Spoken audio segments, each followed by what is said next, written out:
Campaigning भी शुरू कर दी, कैसे देखते हैं? अच्छा है, उनको राजनीति विरासत में मिली है, अनुभव विरासत में मिला है, ये सूझबूझ, ये जागृति उनको आई है। एक कारण तो ये है कि लालू जी के परिवार से हैं वो, और हम सब उनका स्वागत करते हैं। और दूसरी तरफ ये कहूंगा कि वो वेल सेटल होने के बावजूद, विदेश में पति और बच्चों के साथ रहने के बावजूद, ये उनके अंदर जो खासियत या राष्ट्रीय जनता दल के सबसे शीर्ष या शीर्षस्थ नेतृत्व के लिए जो उन्होंने पुत्री के नाते भी समझो जो त्याग किया, जो अपनी किडनी दी उन्होंने, उससे आम जनता में, लोगों में एक बहुत सहानुभूति, एक बहुत उनके प्रति प्रेम लोगों का है, समर्थन है। और सारे इस ख्यालात, इस भाव को लेकर आज अगर रोहिणी आ रही हैं सारण से या चुनाव लड़ने आई हैं, तो उनका सब कुछ स्वागत कर रहे हैं और सबको उनकी ओर देख रहे हैं। चुनाव लड़ने का तो सबको अधिकार है लोकतंत्र में, और अगर इस अधिकार के नाते वो सामने आई हैं इस जागृति के साथ कि समाज के लिए कुछ करना है, देश के लिए, प्रदेश के लिए, बिहार के लिए कुछ करना है, तो हम समझते हैं कि तमाम लोगों को स्वागत करना चाहिए। अब रही बात कि चुनाव लड़ेंगी, जीत हार का फैसला तो जनता जनार्दन करेगी, जिसका उन्होंने खुद भी जिक्र किया है।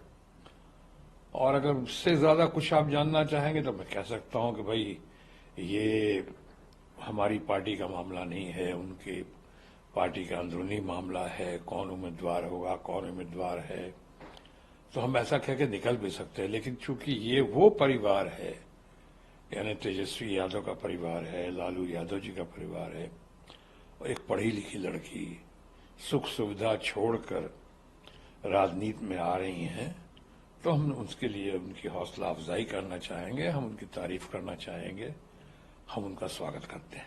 लेकिन जो अपोजिट के लोग हैं उनके की कह रहे हैं जो सिंगापुर में रहती हैं, क्या करेंगे छपरा के लिए? अभी तो आने वाला वक्त बताएगा। सिंगापुर में रहते बहुत सारे लोग, वो तो ये जब विरोधी दलों के पास या विपक्ष के पास कुछ कहने का नहीं होता है तो फिर ऐसी बातें करते हैं वो।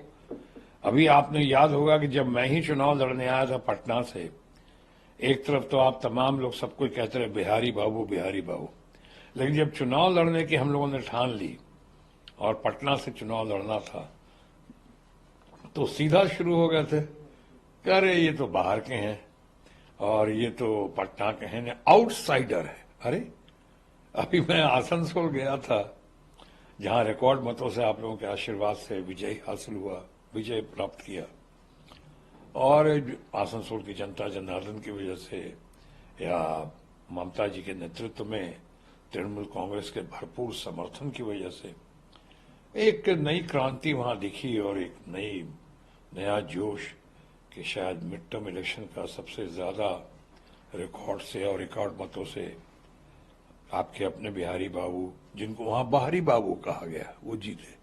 उन्होंने कहा ये बाहरी बाबू है, बिहारी बाबू नहीं है। ये क्या मतलब है?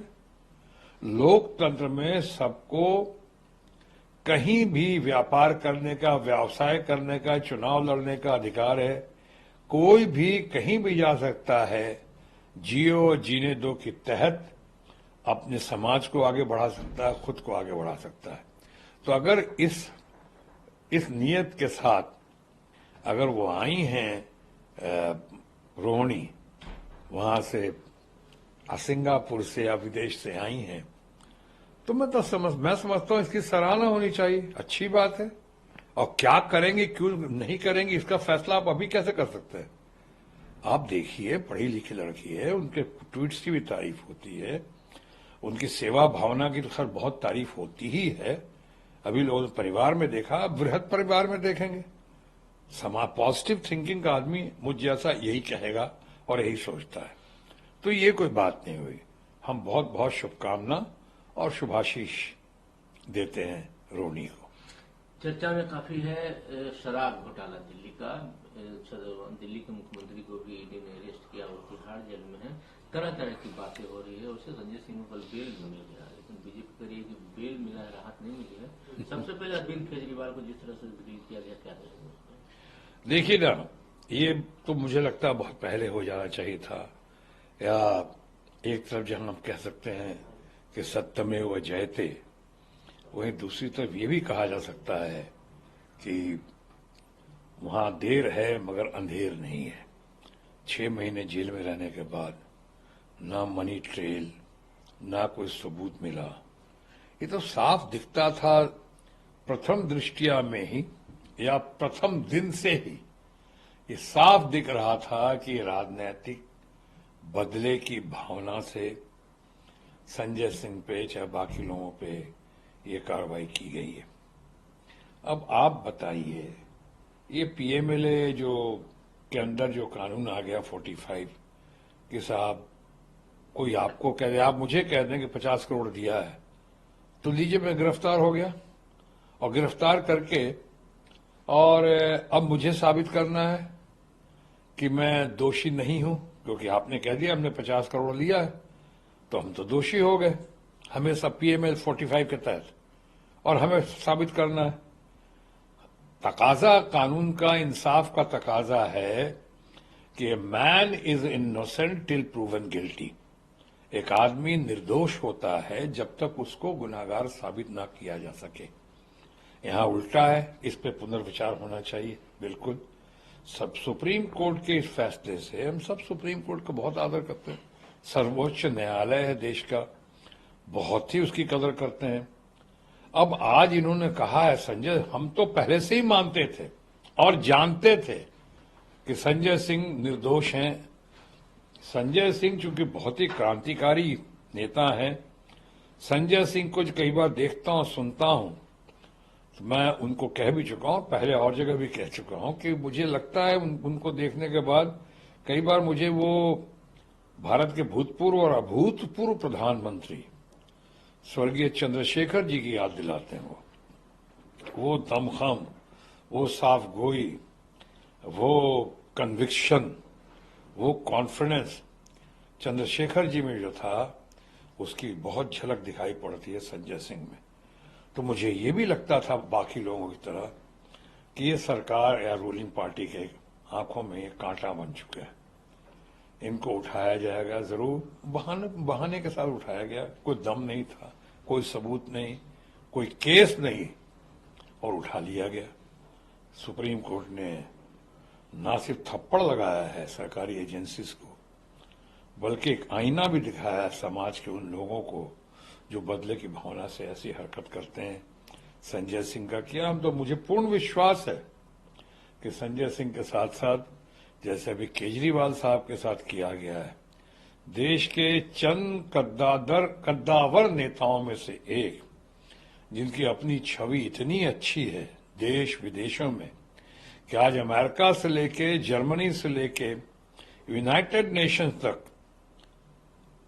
अमेरिका से लेके, जर्मनी से लेके यूनाइटेड नेशन तक उनके समर्थन में आज बात कर रहा है और कह रहा है कि गलत हुआ। उसी के पहले आप जैन साहब के साथ देखिए जो हुआ, या मनीष सिसोदिया के साथ, कितना बढ़िया उसने काम किया है दिल्ली के स्कूलों के मामले में। पूरे सरकारी स्कूलों को जो उसने नवीकरण किया है, जो आधुनिकीकरण किया है उसका, कि आज बहुत सारे लोग अपने बच्चों को प्राइवेट स्कूल से निकाल के दिल्ली में सरकारी स्कूलों में भर्ती करा रहे हैं, और भर्ती कराने के लिए लालायित रहते हैं। किसी भी रिजल्ट्स के मामले में, स्पोर्ट्स के मामले में, ब्रिंगिंग के मामले में, एजुकेशन के मामले में, हेल्थ एंड हाइजीन के मामले में जो नायाब प्रदर्शन करके दिखाया है हमारे अपने सिसोदिया जी ने, वो एक रोल मॉडल बनकर खड़े हुए। बट ऐसे लोगों की आज की राजनीति में जहां ज्यादा कदर होनी चाहिए थी, वो ऐसी कदर होती नहीं है। ये लोग, आंख का तारा बनना चाहिए था ऐसे लोगों को, रोल मॉडल्स को। भाई इनको आंखों की किरकिरी है, आंखों का कांटा बन जाते हैं ये, और इसलिए कई बार दिखता है ऐसा कि इनको उठाया जाता है या उठा लिया गया। भारत की जनता सब समझ रही है, अब तो विश्व की जनता समझ रही है कि भारतीय जनता पार्टी के हमारे दोस्त जितने हैं, रूलिंग पार्टी के हमारे जितने अपने लोग हैं, और हमारे माननीय प्रधानमंत्री जी, खासकर भारतीय जनता पार्टी के, एनडीए के या देश के प्रधानमंत्री माननीय नरेंद्र मोदी जी जो हैं, इस वक्त बहुत ही बौखलाहट से, घबराहट से, परेशानी से, चिंता से, डर से गुजर रहे हैं। तो फिर शाम दाम दंड भेद भय करके का रूप दिखाते हुए लोगों को अपनी तरफ खींच रहे हैं, जबरदस्ती खींच रहे हैं, डरा रहे हैं, सरकारी एजेंसीज का डर दिखा के करप्शन में फंसा दिया जाएगा, ऐसा बोल के कुछ लोग आते हैं सामने और उसको फिर उठाते हैं। और जब वो आप भारतीय जनता पार्टी में और एनडीए में शामिल हो जाते हैं तो उनके वॉशिंग मशीन से निकल के एकदम चमक जाते हैं, सारी कहानी खत्म हो, सारे दाग धुल जाते हैं। लेकिन अगर नहीं आते हैं और नहीं मानते हैं, अपने निष्ठा पे और अपने कमिटमेंट पे अगर वो अडिग रहते हैं, तो फिर ऐसे लोगों को तकलीफ दिया जाता है, रगड़ा जाता है, जेल भेजा जाता है। ये तो अच्छी बात नहीं है। और इसे हमें तो कई बार ताज्जुब होता है कि माननीय प्रधानमंत्री जी भी कल परसों ही कह रहे थे कि भ्रष्टाचारियों का हम एक्शन लेंगे और कोई भ्रष्टाचारी जो है सब जेल के सलाखों के पीछे जाएगा। तो ये तो इनके परिवारवाद की जो बात करते उसी की तरह हास्यास्पद हो गया ये। जैसे परिवारवाद की बात करते तो मैं तो जानता हूं, इतने सालों भारतीय जनता पार्टी में अपने दोस्तों के साथ रहा हूं। मेरे लिए तो इस पार्टी में, भारतीय जनता पार्टी में मेरी अपब्रिंगिंग हुई है। मैं तो पैदा हुआ और बड़ा हुआ राजनीतिक दृष्टिकोण से। भारतीय जनता पार्टी मुझे तो लेकर गए थे वहां पे भारत के महान मार्गदर्शक सही मायनों में, और भारत रत्न नानाजी देशमुख, उन्होंने अटल बिहारी वाजपेयी जी फादर फिगर, या आडवाणी जी हमारे सबसे बड़े नेता, फ्रेंड, फिलोसफर, गाइड, गुरु। आज भारत रत्न भी हालांकि बहुत देर से दिया गया है, और जिन कारणों से दिया गया है और कब दिया गया और कैसे दिया गया, कमेटी ने दिया है कि माननीय प्रधानमंत्री ने खुद दिया है कि वोट बैंक के पॉलिटिक्स के तहत किया गया है कि कुछ मुद्दों से ध्यान भटकाने के लिए दिया गया है या किया गया है। मैं इस पे अभी इस वक्त ज्यादा नहीं बोलूंगा कि मामला आडवाणी जी का है। आदमी तो बहुत सही है, उनको तो बहुत पहले मिलना चाहिए था। बहरहाल, एक तरफ आप ये बात करते हैं कि ये भारतीय जनता पार्टी जिस तरह से करके आई और करके हम उसमें रहे देखे, वहीं मैं अपने बर्तनों को अच्छी तरह पहचानता हूं। अब ये पार्टी तो वो पार्टी दिख नहीं रही है। कई लोगों का मानना है कि भारतीय जनता पार्टी जो कल तक अटल जी आडवाणी जी के वक्त से जो तक बहुत बढ़िया से लोकशाही मानते हुए चल रही थी, अब पूरी तानाशाही दिखाई पड़ी। उस पर तानाशाही का एक नमूना दिखाई पड़ रहा है। कल सुप्रीम कोर्ट को सामने आना पड़ा और संजय सिंह को छोड़ दिया, और छोड़ा बाइज्जत ये करके। और अभी हमारे भारतीय जनता पार्टी के फ्रेंड्स कह रहे हैं कि अरे बेल मिल गई, राहत मिल गई, बेल मिलना कोई बहुत बड़ी बात नहीं। क्यों भाई?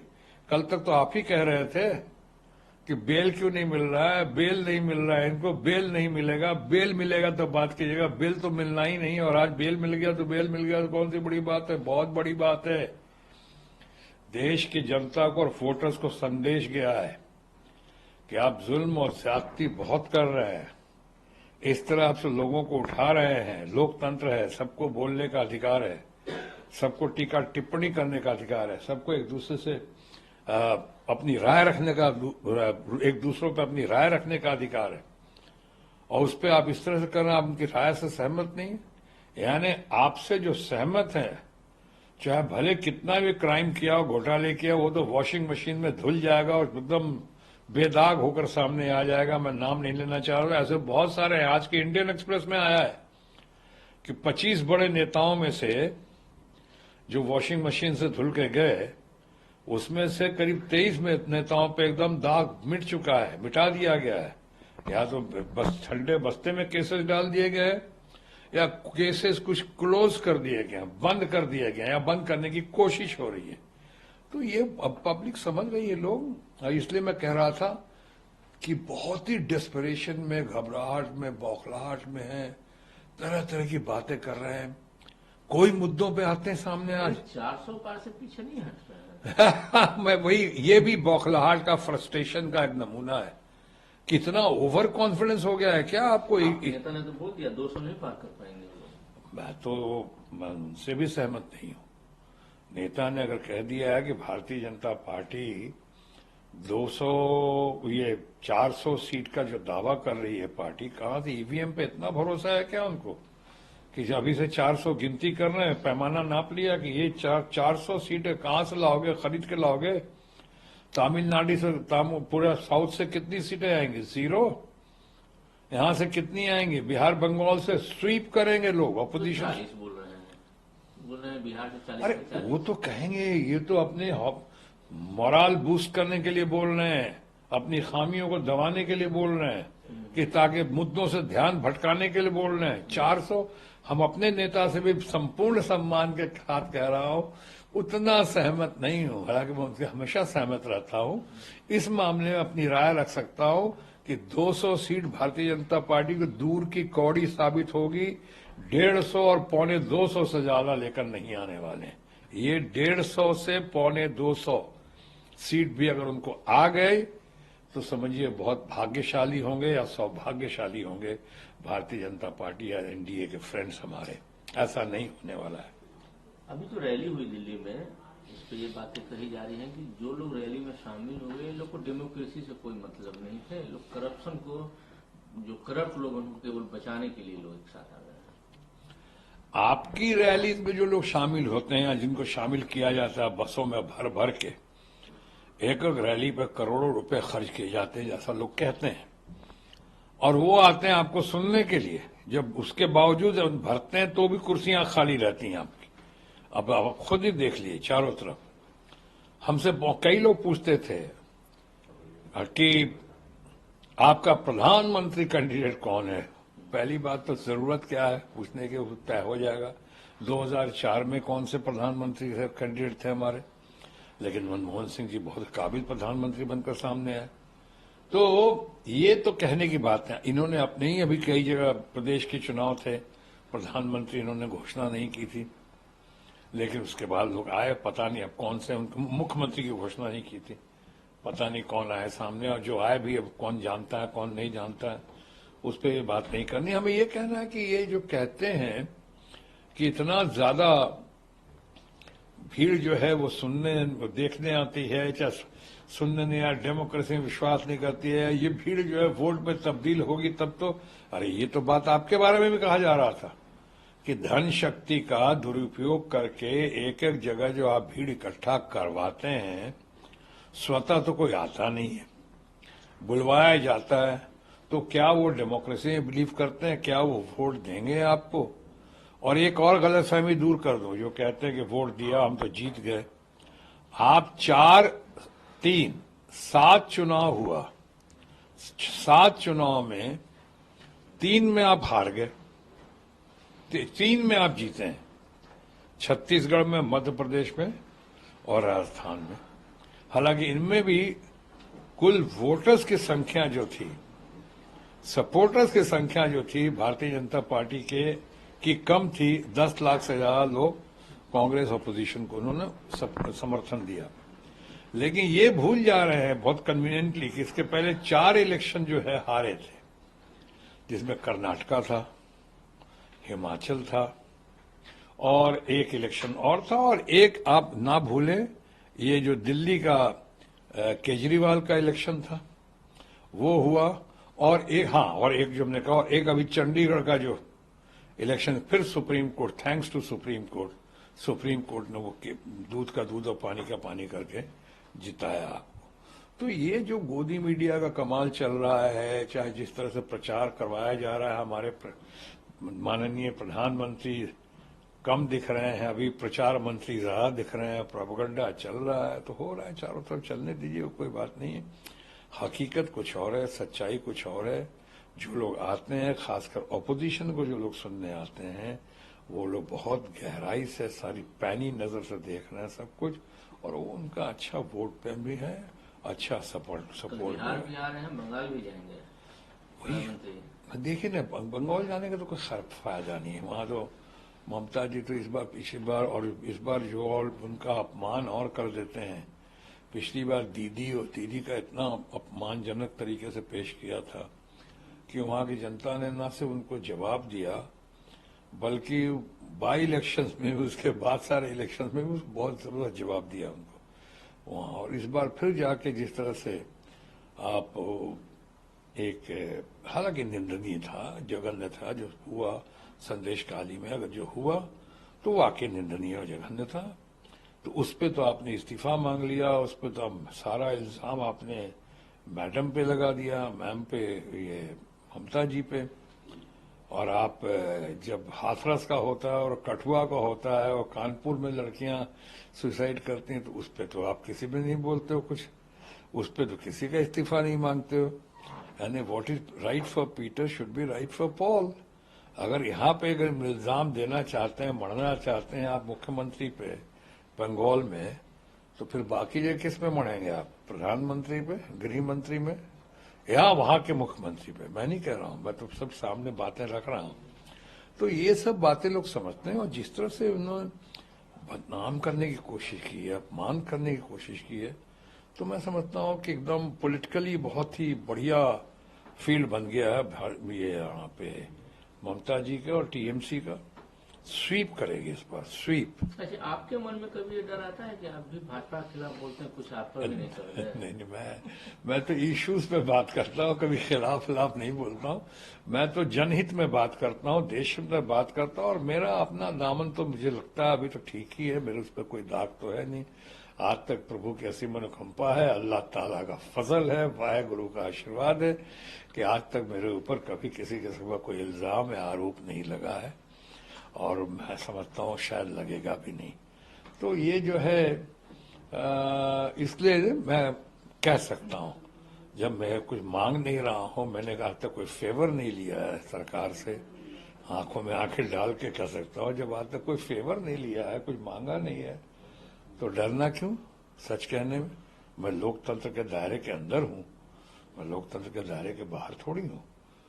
तो मैं कितनी बार पाकिस्तान गया, कितने, मतलब सफाई के साथ, ऑनेस्टी के साथ गया, तो अपनी बहन के लिए गया, या गया तो शादी के लिए गया, कोई फंक्शन में गया, कोई पॉलिटिकल रीजन से नहीं गया, या गया तो भारत सरकार का या किसी अच्छे लोगों के साथ डेलीगेशन का पार्ट बनकर गया। तो काम की इससे ऐसे ऐसे बहुत सारी बातें हैं, मैं कहूँगा। बहरहाल आखिरी में 2 लाइन। कुछ लोग तुम्हें समझाएंगे, वो तुमको खौफ दिलाएंगे, जो है वो भी खो सकता है, इस राह में रहजन है इतने, कुछ और यहां हो सकता है, कुछ और तो अक्सर होता है, पर तुम जिस लम्हे में जिंदा हो, वो लम्हा तुम में जिंदा है। ये वक्त नहीं फिर आएगा, तुम अपनी करनी कर गुजरो, जो हो